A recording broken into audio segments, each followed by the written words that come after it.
Welcome to the Frugalpreneur podcast. I am your host, Sarah St. John.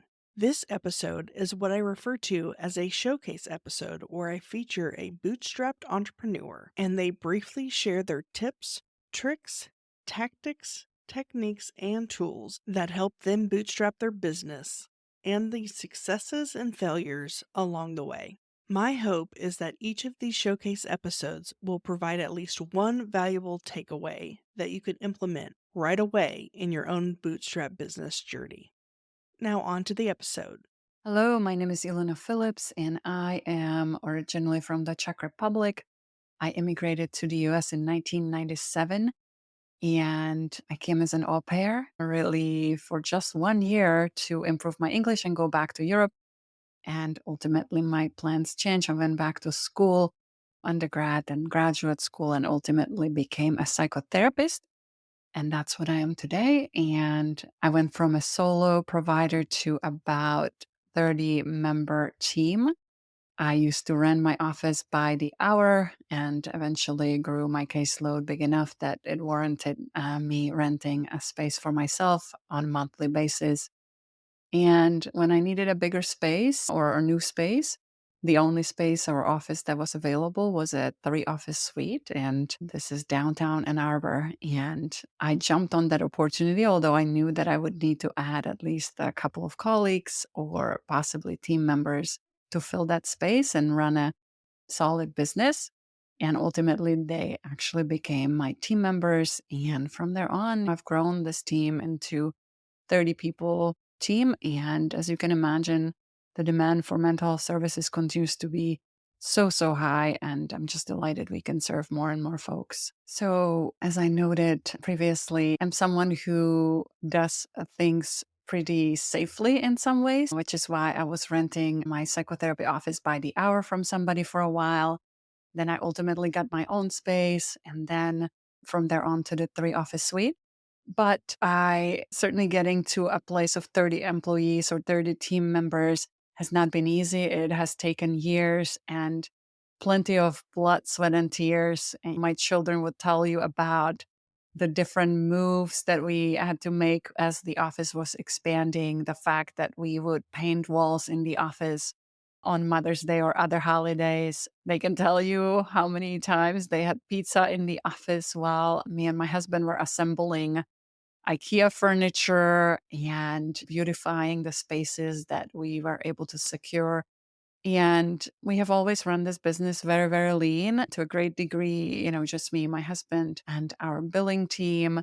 But at some point, it can also become unsustainable. And so, obviously, there is a point at which you have to add more support, better systems, and just go from there so you can grow and serve more folks. I think the success, and I have to be careful about how we wear the badge of honor of working endless hours, because I think that it's both a success and a failure to a degree. Being able to bootstrap it, being able to do a lot of things ourselves did allow us to grow the space without financial backing or loans and do it sort of gradually as the need was growing. So I think that that is a biggest success and a success that we took it as far as 30 members.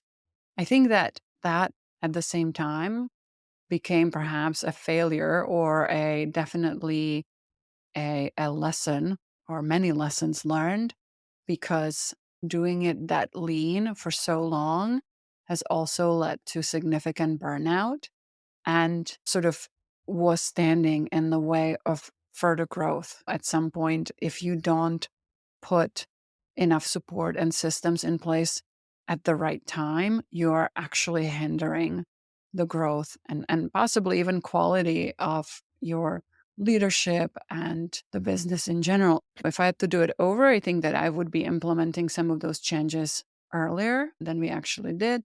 And ultimately, it is the reason why I ended up partnering at this stage of the game with a larger company that can offer my team more benefits, better benefits, PTO, health insurance, and help us keep growing and delivering the excellent care that is really our mission. The fact that IKEA furniture can be just fine, it will serve its purpose and it can even look cool for your clients, but also really putting efficient systems in place. So in my case, this is, for example, the way we implement just even templates in our scheduling procedures, right? So we can respond to folks really, really quickly with standard questions that we really need in order to determine who the best provider is, verification of benefits. So it's really systems that have made a really such a tremendous difference in my practice. In terms of other sort of technique strategies, negotiating with my landlord has been a big piece. We have been very lucky to have someone that has helped us to grow our practice spatially and just at the right time and really working with us on those expansions and collaborating even on the expenses of those expansions, certainly under a longer lease, right? Those are pretty standard conditions, but that's also very important. That has been very so essential, really, to work with someone who is so workable, so accommodating, really was so instrumental in our growth. So, I am a psychotherapist treating general mental health, but also specialties such as eating disorders. And in order to increase access to us, even for folks who may not be able to attend sessions with us, I'm always thinking about how else can we deliver care? How else can we get awareness and information out there that can be so, so crucial in folks' mental health? And so right now I have a course out there, for example, for parents and caregivers of children and teens with eating disorders. It is called the Empowered Care Program, and you can find more information on my website, which is Ilona Phillips, so Ilona Phillips with double L.com. And I feel so absolutely adamant about getting this information out there because early intervention that is accessible to as many folks as possible can make such a tremendous difference in treatment outcomes. And so that is my mission, my calling, my passion at the moment. Certainly, that particular focus, although I have treated folks with eating disorders for the last 2 decades, I'm always thinking about ways to, again, increase awareness and get access to care whenever possible. Years ago, I put out an mobile app for addiction recovery, for example.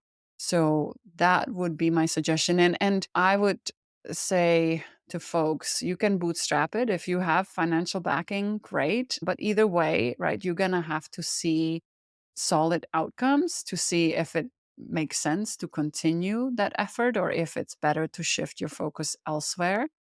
Once you are able to bring in some capital, some money, just even the gradual way that I did, you can start hiring more help, right? So when I was starting my business, which is Lotus Consulting, I designed my website and you can imagine it was pretty basic. Sure, it was pretty, but it had no SEO or anything like that to speak of.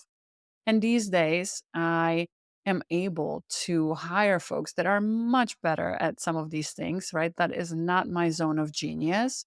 And subsequently become a lot more efficient and effective and at some of these efforts, while I'm also able to use that time for my zone of genius, which ultimately is treatment.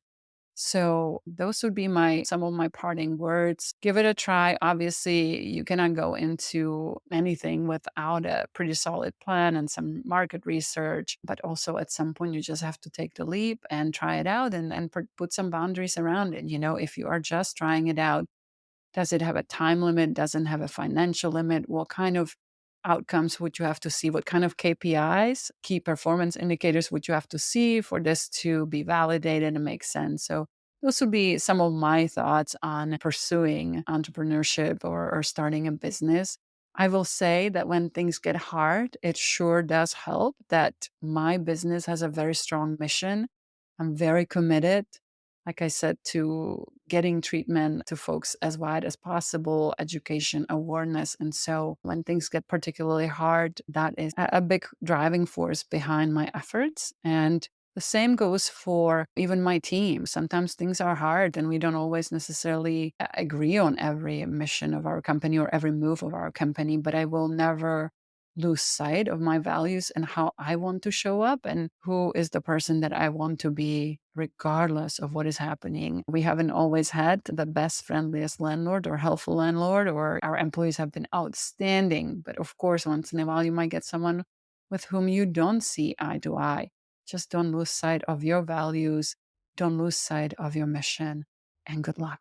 I hope you enjoyed that episode and were able to take away a valuable nugget of information that you can implement right away in your own business.